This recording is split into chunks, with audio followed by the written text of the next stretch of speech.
Thanks for watching our tutorial. I'll show you how to configure Azure AD for user sync together with SAML Authentication. This is going to be a two-part tutorial. First, I'll show you how to set up the user sync functionality to synchronize users into your Atlassian application. And then in the second part, I'll show you how to activate SAML Authentication to authenticate those users. Let's get started with user sync. We'll first configure Azure AD for user sync, basically creating an app that gives us an API endpoint into Azure AD. And then we'll configure the Jira side in this tutorial for user sync to be able to synchronize users. We'll do a sync and afterwards we'll verify our setup. So let's get started with that. I'm logged into Azure AD as an admin. And now we need to go to Azure Active Directory. And what we now need to create is an app registration. So new registration. Need to give it a name. It's for accounts in this directory, so I'll go to register. And this application is going to give us an endpoint into the Graph API from Azure so that we can pull user information out of it. Next step, we need to give some API permissions. I need to add a permission. It's going to be Microsoft Graph, application permissions, and it's directory read all, so that we can read all the users out of the Azure Active Directory to synchronize them into Jira. Let's add that permission. And afterwards I need to grant admin consent so that I as an admin are happy for the application to use this. Yes. Next step is I need to create a token or secret that I can use from within Jira to actually access this API. So certificates and secrets. New client secret.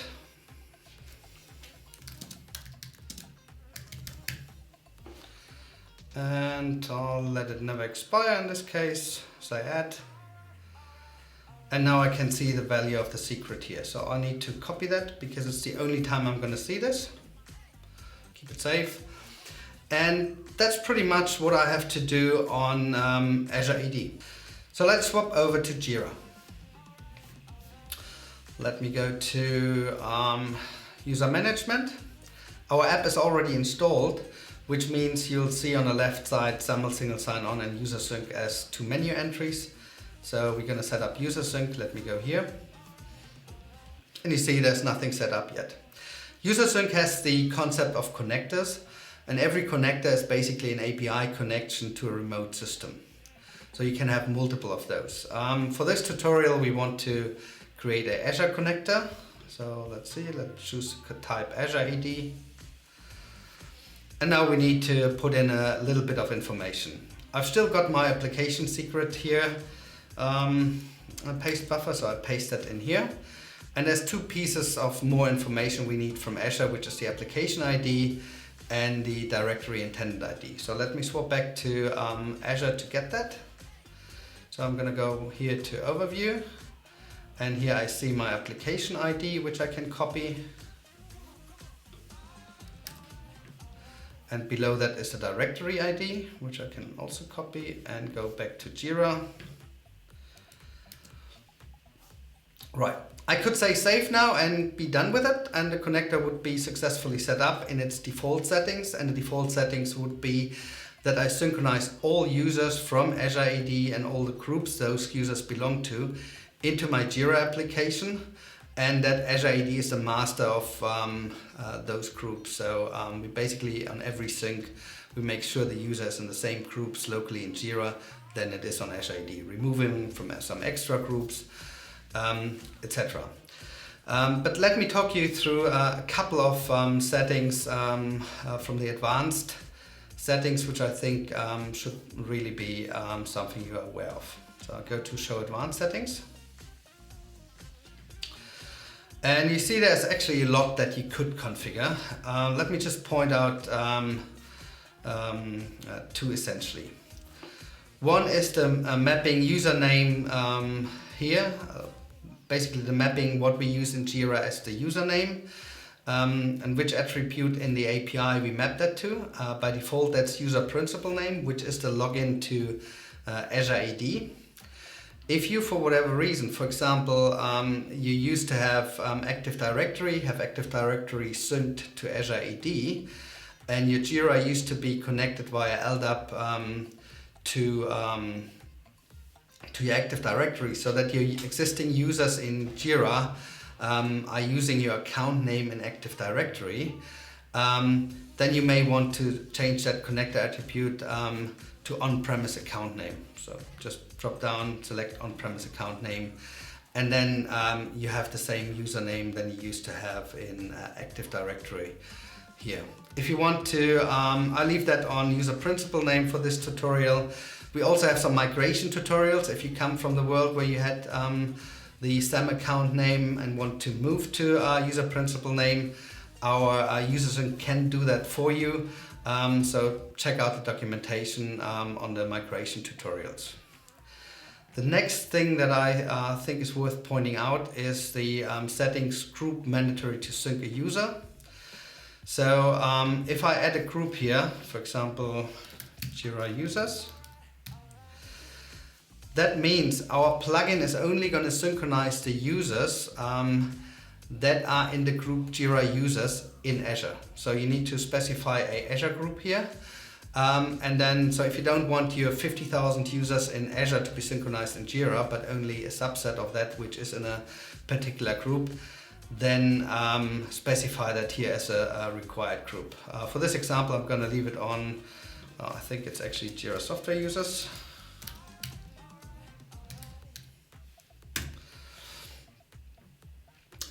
And then last but not least, not in the advanced settings anymore in general, once you go to a production deployment, you want to have a scheduled synchronization, so that happening on a certain schedule. Here you can specify a cron expression. The default is once an hour. That's usually a good trade-off that works for most people.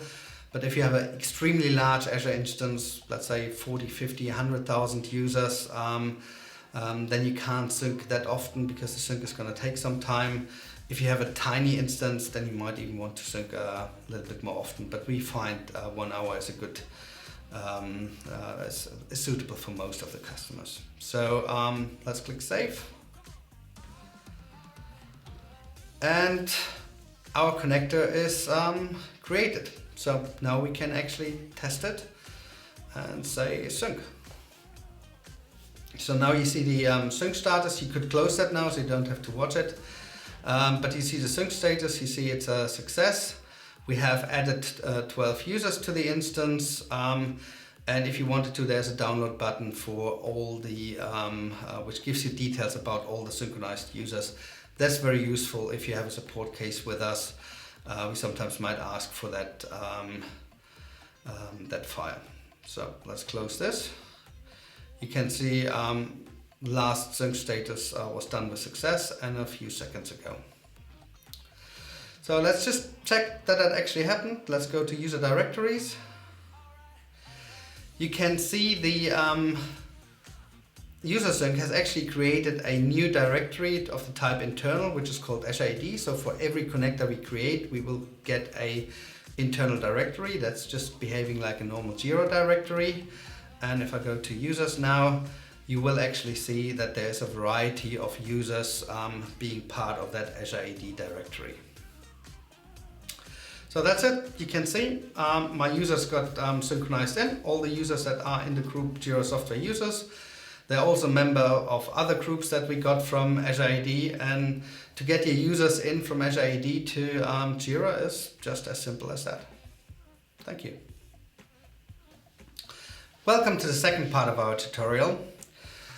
Now we configure the SAML part in Jira to authenticate the users which we just synchronized in from Azure AD. So we'll configure the SAML side in Jira. We're also going to set up an enterprise app in Azure AD to be our counterpart. And like always, we'll verify our setup that it actually works. So let's jump into Jira. I'll go to SAML single sign-on. And when I get there for the first time, you'll see our first start wizard. And what we want to do is add a new identity provider. So add new IDP. I need to select which one. So there's a lot of pre-settings we have already done for you. So let's choose Azure AD. Give it a name. Let's give it a description. And there's also a link to the step-by-step guide if you want to follow it. Let's go to next now. Now we show you the important information that's necessary to set up the Azure site. So some URLs, by default they are all the same, so unless you changed anything in the settings, you just need to copy one of those links. Let's go to Azure then. And now we need to go to Active Directory, and there we have Enterprise Applications. And I need to create a new application. And I can search the Azure Gallery. So our single sign-on is already in the Azure Gallery, which is quite useful, which means you can actually use it even with the free tier of Azure. So here is our SAML SSO for Jira. Look there. Let's give it a nicer name that I can find it again. Demo Jira. And then say create. This is going to take a short while, and it's now going to create the SAML endpoint app in Azure AD, and it's going to redirect us to that app in a second so that we can finish our configuration there. And here we go. So I go to properties and turn off user assignment, which means all the Azure user can actually use this app. If you want to restrict that, then you can leave user assignment on and assign the users that you need to assign to under this step. The next part is we go to set up single sign-on. Swap that to SAML.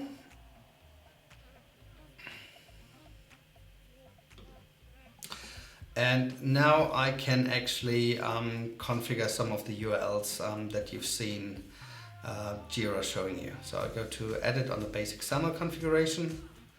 I need to replace this placeholder with my real URL, the same with the reply URL and the sign on URL.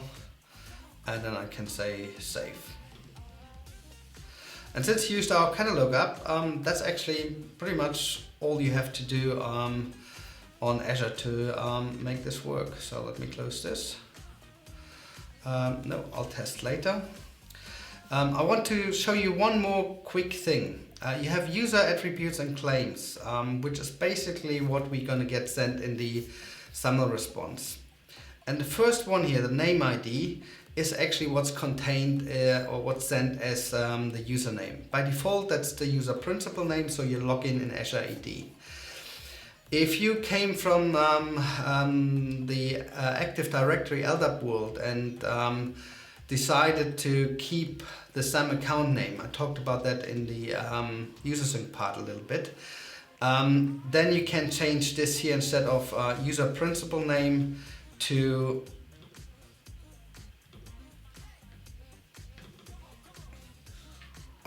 where is it? To on-premise account name, and then you get your SAM account name from Active Directory sent in the SAML response that it works. So if you change the mapping on user sync, you need to change the mapping here as well. We'll leave it on user principal name for now and leave this dialog. Like I said, we're pretty much done here. There's one last thing to do, which is the federation metadata URL you find down here. I'll copy that to the clipboard because that will help us finish our setup on the Jira side. So let's go back to Jira. Go to next here, and our plugin wants the metadata URL. So let's paste that. And by the way, if your instance doesn't have any direct internet access to download that, you can also download it and then upload it here as a XML file. works as well. We'll do it via UL. Let's do import. It's now loading it. The import was successful. Let's go to next. Here I could do configurations if I need to modify the username, but because we synchronize users from user sync, they have the same username on both sides, so there's nothing I need to change. Now it allows me to define a user update method, which I'm going to do. We have user sync configured, so I'm going to say update from user sync connector and select the connector that we configured in the first part of this tutorial. And what that does is it actually, whenever a user logs in, it makes an API call to Azure to update that user's information. So regardless on how often you sync user sync, this makes sure the user always logs in with the freshest of information, and therefore is quite a useful thing to have, and that's why we choose to turn it on by default. So say save and next. And then you're actually done with the configuration. Now we can test the settings, so I'll click on start here. This is opening a dialog which we call an authentication tracker, and it gives me a URL here which I can copy. And I'm going to open this URL in a private browsing window in a second. It's then going to redirect me to Azure AD to log in and then back to Jira. And in this window I'll actually see what's happening and can verify that everything works. So let's open a incognito window. There we go.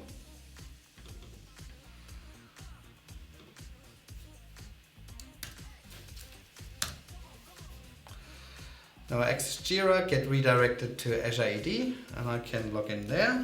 Let's take my test account. 1@azuread.lab.resolution.